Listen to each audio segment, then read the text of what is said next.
A criança, como adulto, tem fases na construção do saber, do conhecimento, da mentalidade, da personalidade. E hoje, nesse nosso segundo episódio, para que você respire e ouça com atenção, estaremos recebendo o Dr. Diego Serrão, que é pediatra e que vai nos ajudar a entender esse processo. Diego, primeiramente, bem-vindo, junto com o Luiz aqui com a gente. Diego, é um prazer, né, você aceitar o nosso convite de vir nessa noite aí conosco e saber aqui no RespiraCast, né, vamos tentar trazer a informação sempre de melhor qualidade possível, com a linguagem mais acessível possível e realmente ali tirando um pouco, né, das dúvidas dos pais, né, sobre várias questões. Então a gente vai focar aqui com o nosso querido convidado e ele vai nos dar algumas dicas e fique de olho que vai sair muita coisa boa hoje daqui. Diego, começa assim, para introduzir, começa te apresentando um pouco pra gente, coisa rápida pra gente entender assim a tua área de atuação e tudo, o que mais que você gosta e o que é, né, na tua cabeça assim, pediatra. Perfeito. Primeiramente, agradecer o convite, meu xará, nosso colega aqui, poder contribuir, sobretudo nessa fase que a gente vive aqui, no nosso estado, na nossa cidade, né? Ontem mesmo no meu condomínio era impossível respirar, né? Tinha um incêndio logo atrás do Alphaville ali. Quando a gente fala, Diegão, de pediatria, muitas vezes, pra gente que também é professor, né? Eu acompanho os internos na graduação, e quando escuta-se o termo pediatra ou a pediatria, vem sempre um assombro dos pais complicados, da criança catarrenta, de um trabalho mal remunerado, mas tudo isso é muito fantasioso. Claro que se tem ali as dificuldades inerentes da área, mas quando a gente quer falar de pediatria, né, como a gente estava comentando aqui em off, a tal da pediatria integrativa, na verdade só existe um tipo de pediatria que a gente defende e quer botar na prática. É a pediatria que engloba não só a doença, mas a saúde da criança. É aquela pediatria que engloba também os pais, a família, o contexto como um todo, né? Porque de outra forma não tem como você zelar, cuidar tanto da saúde física como da saúde mental e, por que não, até espiritual da criança, né? É sempre o todo, né? A família, o conjunto ali. Então eu imagino que existe então essa demanda dos pais, eles acabam transferindo também para o pediatra, né? Compartilhando, vou dizer assim, não usar a palavra transferência, compartilhando essa responsabilidade de construir crianças autônomas. E é isso que eu queria começar te perguntando. Nessa construção de uma criança autônoma e feliz, existem fases críticas assim para o desenvolvimento mental da criança, fases, idades, momentos? Sem dúvida. Esse é um ponto interessante. Alguns pais têm a clara noção dessa demanda, dessa necessidade de não só formar os filhos vacinados, ali longe das doenças, tratando os quadros respiratórios quando eles aparecem e tudo mais, mas criar também aquilo que vai ser o esboço daquele ser humano que ele vai ser no futuro. Alguns pais têm essa ideia clara. A gente até brinca, eu até brinco no consultório, nas consultorias, nas mentorias, que para quem não sabe onde quer chegar, qualquer caminho serve, né? Alguns pais têm clareza de onde querem chegar, né? Outros pais não têm essa ideia ainda, não têm a clareza de onde realmente querem chegar e atingir na educação e criação dos filhos, mas inexoravelmente é papel do pediatra mostrar essa demanda que é latente dos pais. Então logo a gente mostra ali, eles percebem que era algo oculto ali no coração deles. E como você bem perguntou, existem sim fases críticas, né? A gente até brinca, de 0 a 14 anos, né? Fase crítica, né? Mas quando a gente consegue segmentar isso, vão ter ali 2 períodos muito, muito importantes que, quando negligenciados, indubitavelmente o prejuízo é grande. Talvez não é que nunca mais se possa resolver, nunca mais se possa contornar aquele prejuízo, mas sem dúvida deixa lastro na formação da criança como indivíduo, que é ali dos 0 aos 3 anos, sobretudo do ponto de vista da neurociência, da neuroplasticidade, né? Resumindo, né, para quem está ouvindo a gente, para quem está vendo a gente, de 0 a 3 anos é o período no qual o cérebro da criança mais vai expandir, do ponto de vista de orgânico mesmo, né, de estrutura, de massa, né? Mas não só disso, não apenas de tamanho. A gente sabe que ele triplica nesse período. Mas também vai triplicar o número de conexões, né? De sinapses, de neuroconexões, que no fim vão permitir com que a criança exerça com mais clareza a percepção dela, a questão cognitiva, o aprendizado, e consiga exercer ali na vida prática dela a inteligência, né?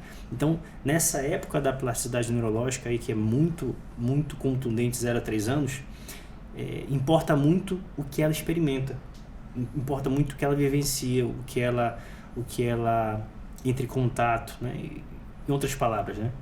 O que estimula ela, né? O tipo de experiência com os pais, o tipo de experiência sensorial. A gente está falando sobre a vitamina S, né? Sobre pisar no chão, sentir a grama, vivenciar não apenas o quarto de brinquedos no apartamento, mas vivenciar a área externa, vivenciar a área com grama, ou a área aberta, o verde, vivenciar mais de um ambiente. Tudo isso vai permitir com que ela tenha uma troca uma troca em rodízio de percepções ali que vão enriquecendo esse mapa neurológico dela. Né? E Diego, assim, uma coisa puxando um pouco o gancho, que você falou da questão da neuroplasticidade, né? Então, dos 0 aos 3 anos, eu acho que é uma das fases mais importantes, né? Então, creio que o cuidado dos pais, né? A saúde mental dos pais tem uma influência direta, né, sobre as crianças. O Diego falou sobre o convite, eu fui olhar seu Instagram, tudo, achei bem bacana, e algo me chamou muita atenção, né? Eu te digo isso, algo me chamou muita atenção porque eu vi isso recentemente dentro de casa, e eu vi seu Instagram mostrando algo totalmente diferente. Lá tinha umas simulações que a mãe passava o pai com a criança e batia na parede, e às vezes a criança não sabia o que estava acontecendo, às vezes, né, a forma que o pai expressava aquele hipercuidado, e tal, e a criança do nada começava a chorar, né? E eu te digo isso porque eu tenho uma priminha pequenininha que a mãe, assim, caiu, minha filha, senta, levanta, tá tudo bem, e não demonstra, né? E quando eu olhei aqui, eu falei, putz, quando eu for pai, isso daí eu quero pro meu filho. E eu gostaria de saber contigo, assim, porque às vezes o pai tem esse excesso de cuidado com o filho, acaba colocando o filho numa bolha, achando que ele está fazendo bem, né? Esse excesso de cuidado. E como isso pode repercutir sobre essa questão tão importante dos 0 aos 3 anos para a criança? Isso se torna até um adendo ao que a gente estava falando, né? Se por um lado a gente quer os melhores estímulos, a interpretação da criança diante desses estímulos vai depender muito, vai depender bastante do olhar que os pais têm da realidade, né? Explico melhor. A criança, sobretudo de 0 a 5 anos até, ela vai sempre perceber a realidade, vai sempre interpretar a realidade, os eventos, as coisas que ocorrem, os incidentes, os acidentes, sempre através do olhar dos pais, né? Dito de outra forma, os nossos temores, as nossas ansiedades, a saúde mental dos pais, as nossas dificuldades, em última instância, até problemas psicológicos, até psiquiátricos, vão inescapavelmente interferir na maneira com a qual a criança interpreta aqueles eventos. Esse vídeo é muito interessante porque ele é muito simplório, mas muito didático, né? A criança não bateu a cabeça, o pai simulou que ela bateu a cabeça na porta ou na parede, o pai simulou a reação proporcional a isso. Ela, ao experimentar essa reação do pai, automaticamente ela interpreta, diante disso, qual a reação dela que tem que se seguir, né? Ela vê o pai chateado, com uma suposta batida de cabeça, ela chora. E ela não está fingindo, né? É uma dificuldade de interpretação que a gente tem nos nossos tempos, nós, pais e adultos, né, dessa geração, colocar no mesmo caldo, na mesma panela ali, todos os eventos da criança, todas as reações, tudo como um ato de birra, né? De desafio. Ou de simulação, ou de dissimulação, inclusive. Quando tem uma certa complexidade maior aí. Então, respondendo sua pergunta, né, de maneira mais específica, a maneira com a qual a gente reage e interpreta tudo que ocorre na frente da criança vai interferir em como ela mesma vai absorver a realidade, de maneira mais ansiosa, de maneira mais pacífica, de maneira mais calma, de maneira mais agressiva. Se ela vê alguém gritando, se ela vê que a forma com a qual o pai encontra para lidar com os problemas é gritando e batendo, né? Sem nenhum milímetro isso aqui, né? Sem nenhum excesso de afetação, digamos assim, mas de maneira bem técnica e até antropológica. Se é isso que ela vê como solução por parte do pai, a criança também tem uma inteligência intuitiva muito forte. É isso que ela vai achar que é a solução, né? E até um ponto às vezes assim delicado, né? Só puxando um pouco o gancho ainda para isso. Você consegue às vezes identificar esses perfis? Eu sei que às vezes a consulta é breve, né? Mas dentro do consultório, e se você consegue às vezes identificar esses perfis de pais, se algum dia já chegou a ter uma conversa franca e sincera que às vezes o encargo que o pai traz, ele está afetando a criança, ou você nunca se sentiu aberto nessa possibilidade de dar um toque pro pai ou dar um toque para a mãe, ou você acha isso muito delicado, pede para outro profissional acompanhar? Como é que tu gosta de abordar isso? Como é que tu aborda isso dentro do consultório, na mentoria, enfim, os acompanhamentos que você faz? O papel do pediatra, sobretudo no acompanhamento regular com a criança, ele não é um acompanhamento regular com a criança, mas é sempre com a família. Eventualmente, é uma demanda da própria mãe, né, na frente da gente, ali ao vivo, de que a gente, o médico, o pediatra, traga ali alguma solução para isso. Às vezes de maneira indireta, né, como quem fala ali, explica para ele, né, que não é o caminho, né, que isso que ele vem fazendo há 1, 2, 3 anos não está trazendo resultado e está inclusive trazendo a repercussão que a gente está vendo aqui, uma criança agressiva, uma criança insegura, né? Às vezes é de maneira velada, às vezes de maneira franca, trazem ali os problemas, trazem ali as situações, às vezes alguns pais, sobretudo por encontrar confiança, porque é muito uma relação de confiança, né? Nem sempre a escolha do médico, né, ela se dá de cunho racional, de cunho técnico, né? Por quem tem o melhor currículo, quem fez faculdade local A, B, C. Muitas vezes o paciente, o pai do paciente, ele escolhe primeiramente, né? Depois tem o atributo técnico, é claro, mas pela confiança que cria, pelo elo de confiança que existe ali. Então, se algumas vezes isso fica de maneira um pouco oculta e velada, dá para dizer que na maioria das vezes os pais encontram uma abertura ali, e eles mesmos querem expor isso, né? Para entender por que isso está acontecendo, quais as soluções, como lidar. Eu tenho um exemplo, inclusive, recente, né?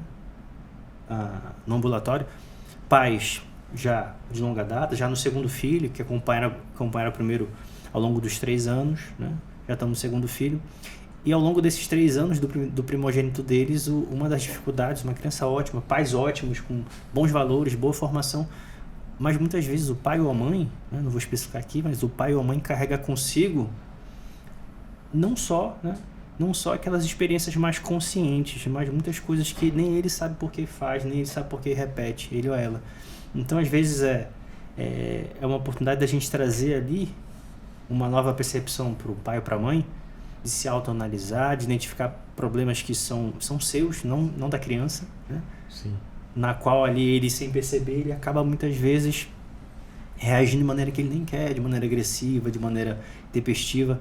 Aí a gente começa a encontrar que no fim, aquele comportamento um tanto quanto rebelde, pouco colaborativo e agressivo, e às vezes até violento da criança, a origem não estava ali no coração da criança, não estava porque é o jeito dela, mas estava na relação que o pai ou a mãe construiu com aquela criança. Tem até aí nesse contexto, assim, a gente está falando de uma família que o pai e a mãe acompanham uma criança a priori rígida, eventualmente um transtorno, etc.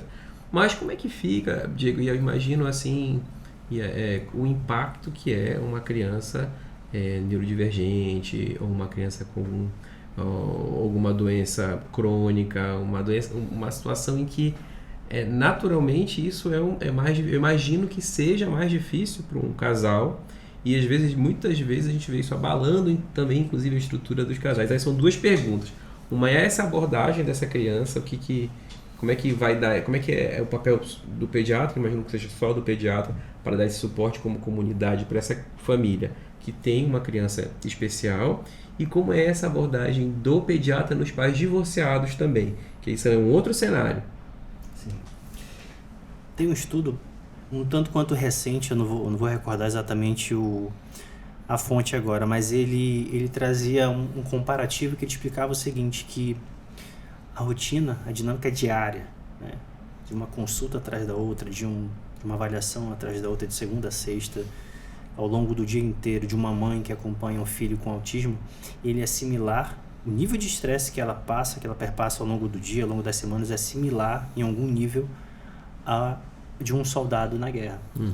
Então, assim, é sempre um contexto que é muito complexo, mas que é muito delicado do ponto de vista humano também, né? Não apenas da criança, que tem toda a demanda dela, tem toda a necessidade da gente correr contra o tempo, tem aquela questão que a gente fala muito hoje em dia na neurociência de que tempo é cérebro. Quanto mais cedo a gente consegue diagnosticar o que é possível diagnosticar, melhor para o desenvolvimento, para se recuperar o que é recuperável para a criança. Mas do ponto de vista de mãe, de pai, mãe, de casal, é sempre fundamental, não só pediatra, mas sobretudo de maneira multidisciplinar, tratar a criança em paralelo, dar assistência, dar o apoio, dar o acolhimento e as soluções possíveis que o casal precisa. Porque é sempre uma dinâmica, sobretudo em situações que ora o diagnóstico não está concluído, ora a progressão da terapêutica e do acompanhamento não está surtindo o efeito que, na expectativa dos pais, era esperado. Então esse ponto que você tocou, Diegão, é de fato delicado. Como casal, né? A gente vê alguns casais com matrimônio, com relacionamento arruinando, se despedaçando aos poucos, né? E nessas situações é sempre importante o trabalho em equipe, o psicólogo, terapia de casal, terapia não apenas para a criança, mas para a mãe, para o pai, né? Em parceria com o neuropediatra, né? Qual era a segunda pergunta? E a segunda pergunta era também o reflexo do contexto do paciente, da família de pais divorciados, né? Eu tenho muita dificuldade. Estou te perguntando isso, Sim. Como é que é a tua abordagem? Porque eu tenho muita dificuldade. Criança que eu opero e, por exemplo, a mãe acompanha todo o pré. Aí o pós é o pai, porque está na semana dele, ou está ele não viu como foi a história antes, né? E aí eu peço para... eu queria falar com os dois, não se falam. Aí vai uma babá, alguém que manda a mensagem. É um negócio assim... E eu tenho um bom público de paciente pediátrico, né? Como você, que imagina, então tem mais experiência até para abordar isso aí, que fala só de pediatria. Eu gosto de citar, de falar a seguinte fórmula, a seguinte equação. Nessas situações, onde se divide o casal perante a criança, se multiplicam os problemas. Uhum. A criança, a gente está falando do ponto de vista, né, externo à família até. Uhum. O pós-operatório, a divergência de informações, a divergência de expectativas e opiniões. Às vezes o pai Sim. tem uma expectativa, a mãe tem outra, o desejo de um é um, o desejo da mãe é outro, né? E é difícil conciliar isso, né? Mas partindo desde a criança, desde a percepção da criança, de toda a forma como ela lida com tudo isso, é sempre muito, muito mais difícil para a criança quando os pais são separados. Uhum. Né? Ela, ao lidar com isso, né, é sempre como se ela estivesse jogando um jogo com uma peça faltante. Entendi. Né? Então, nessas situações, o crucial é a gente conseguir orientar os pais de que... Eu tenho uma orientação muito clara sobre isso, né? Isso aqui é muito importante até. É sempre fundamental, apesar das divergências de quem quer com o Dr. Diego, quem quer com outro médico, porque às vezes os pais também escolhem médicos diferentes, né? Mas o fundamental, onde a gente pode atuar e ajudar, é exatamente deixando claro para o pai e para a mãe que a criança ela possui dois personagens centrais na vida dela e que a psicologia mostra pra gente hoje, a neurociência mostra pra gente hoje, que aquilo que o pai fala sobre a mãe e que aquilo que a mãe fala sobre o pai interfere na forma com a qual a criança se olha, se enxerga, né? Porque se a gente for lembrar, né, A tua princesa está com 3 anos, 3 né? aninhos, Lá com 9, 10 meses, ela teve aquilo que a gente chama de angústia de separação. Sim. Que é quando a criança descobre que ela É uma pessoa. Que ela não é um ser junto com a mãe, que ela vive separado. Mas essa separação é parcial, né? A nível subconsciente ali, a autoimagem dela depende muito de como ela enxerga o pai e a mãe. Tanto que ela vê a mãe como a provedora máxima do amor infinito e o pai como um herói defensor de tudo. Quando nessas situações a criança, direta ou indiretamente, percebe arranhaduras na relação, diretas e indiretas acusações, ela não está achando que a mãe está falando mal do pai. Ela absorve isso para a autoimagem dela. Ela se percebe com menos valor, ela se percebe com mais fragilidade na própria imagem. Então, a recomendação que eu sempre dou para os pais é, diante da criança, para com a criança, né, vocês têm que ser sempre o primeiro defensor da imagem do outro. Tenha divergências ou não, se gostam ou se odeiem, né? Mas a criança, ela vai sempre... Não tem exceção. Para isso não tem exceção. Às vezes a gente vê nas redes sociais, né? Sempre tem uma pessoa que acha que o mundo é aquilo que ela viveu. Né? Ah, mas eu saía pra balada, bebia tudo e não aconteceu nada, né? Então quer dizer que beber e dirigir tá tudo bem. Tá tudo bem, não é isso. Não é isso. Mas nisso não há exceção. Sempre que a criança tem uma perda da figura materna ou paterna na construção da imagem dela e da percepção dela da realidade, ela vai ter uma lacuna ali que, em regra, não é preenchível. Né? E é até difícil pra gente como médicos, às vezes, né? Porque geralmente eles não vão juntos na consulta, né? Vai um e vai outro, né? E às vezes você acaba perdendo o fio da meada. Eu não sei se eu não atendo tanto assim criança, né? Eu atendo um pouco já mais para adolescentes um pouco, e poucas crianças. Uma coisa que eu já fiz, né? Não sei se foi da forma mais correta, mas o que acontecia? A gente dava orientação para a mãe, passava a receita para a mãe, enquanto estava na casa da mãe, fazia toda a receita. Quando ia para casa do pai, não fazia, né? Então, hoje eu já me sinto num certo direito de interferir um pouco, porque isso interfere nos nossos resultados, né? Se o pai vai na consulta, eu peço licença, na frente da mãe e da criança, eu mando um áudio pro pai falando da importância de se manter o tratamento e vice-versa, né? De a gente conseguir unificar isso.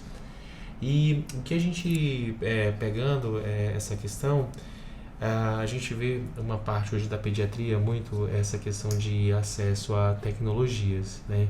Ao uso de telas, né? Um monte de criança com hiperatividade, com autismo, tem relação, não tem relação. A gente vê as pessoas que às vezes não comuns, né? Não médicas, né? Da área médica ou da área da saúde, falando que não deixa mais o filho ficar ali, sei lá, o dia inteiro na tela, porque o vizinho da fulana estava lá na tela e foi diagnosticado com hiperatividade. Alguns governos até interditando o uso na escola, né, de tecnologia. Sim, tá a gente pegando ali aquela coisa, a gente deu um passo muito para frente e talvez está dando um passo um pouco ali para trás. Você, na sua experiência, na sua expertise, você consegue ver essa associação do uso de telas assim como uma forma, posso dizer, maléfica para a saúde, não maléfica, mas que não traga bons benefícios para a saúde da criança? Maléfica. O termo está correto, é maléfica, é uma malévola, né? Maléfica mesmo. Há um tempo atrás, a gente está em 2024, né? Há um tempo atrás, ali no início dos anos 2020, ainda se encontrava uma certa resistência diante desse debate, apesar de que na Associação Americana de Pediatria, na Escola Europeia, até na nossa Sociedade Brasileira de Pediatria já estava muito bem descrito as consequências e as orientações. Né? 0 telas até 2 anos, 2 anos a 5 anos, 1 hora no máximo, 5 anos em diante, 1 hora, 1 hora ou mais, dependendo do tipo de consumo. Né? Se é, por exemplo, se é consumo didático, né? Um trabalho na escola, se é consumo de videogame, por aí vai. Então, assim, não é tão recente, mas dos últimos anos para cá, isso tem estado em voga de maneira que ninguém pode dizer mais que não sabe. Que não sabe ou que não ouviu falar. Ainda se tem muita resistência? Tem, porque os primeiros a sofrer com isso não são as crianças. Os primeiros a ter dificuldade em lidar com isso não são as crianças. São os pais, né? Somos nós. somos nós. O que é deixar a criança na mesa do restaurante, bom, né? vendo uma tela para ele não ficar brincando, aquelas coisas todas. Eu digo mais, eu vou de maneira anterior a isso, né? Que é um problema também, né? Acaba sendo um problema. Eu já explico por quê, mas nós mesmos, a nossa geração, tem dificuldade em acordar e não pegar o celular. Uhum. Tem dificuldade em o último ato da noite antes de dormir não ser o celular. Sim. Né? Então, daí a gente já entende que não é um problema só de lidar com o tempo de tela para a criança. É uma questão de educação de si mesmo, inclusive. Mas não é um ponto muito idealista ou romântico, é uma coisa prática mesmo. Eu gosto de falar isso para os pais e geralmente no consultório eles entendem pela prática, não pela vasta literatura da neurociência que explica ali os detalhes, a associação com vício, a associação com TDAH, com problema cognitivo, com problema da linguagem. Tá atraso da linguagem, está tudo muito estabelecido. Mas eu gosto sempre de usar a seguinte analogia. Muitas mães acabam advogando que eu preciso da tela porque é o único momento em que eu tenho o suporte ali dessa tecnologia para eu conseguir tomar o banho, para eu conseguir ter 15 minutos de descanso.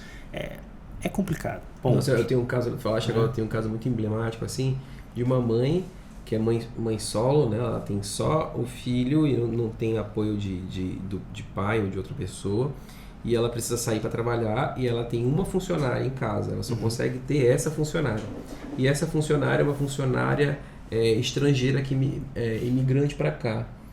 E aí a funcionária fica cuidando da casa e a criança fica na tela o dia todo para quando ela chega lá por volta das 16 horas ela vai ficar com a criança. E a funcionária não fala português direito. Ela fala mal português. Então, imagina, somando isso daí, quando ela começou a me contar a história, porque ela foi por outra questão comigo e eu vi a criança não falava nada, com 2 anos e meio. Aí eu falei, ela fala o quê? Ela só fala, ela só aponta, ela não é muito de falar, ainda tá aquela coisa toda. Eu falei, não, mas tem... Aí eu fui entender essa história, então só de eu narrar para vocês esse conteúdo deu para entender por que essa criança não fala, né? Tem um drama assim, gritante que a gente precisa intervir. Agora realmente é como intervir, né? E realmente... Então assim, esse caso ele é muito emblemático até porque ele não é exceção, né? Lá as pessoas têm dificuldade ali tem que sair para trabalhar, tem a questão de não ter uma rotina que permita com que a mãe possa ali ter algum momento de ordenamento mesmo, não é que ela vá ter um luxo não, mas de ordenamento, de conseguir tomar banho em paz, almoçar e jantar. Mas eu gosto sempre de citar a seguinte analogia, né? Fazendo um gancho, né? Quanto mais a criança, isso aqui é muito importante, gera até um bom corte isso.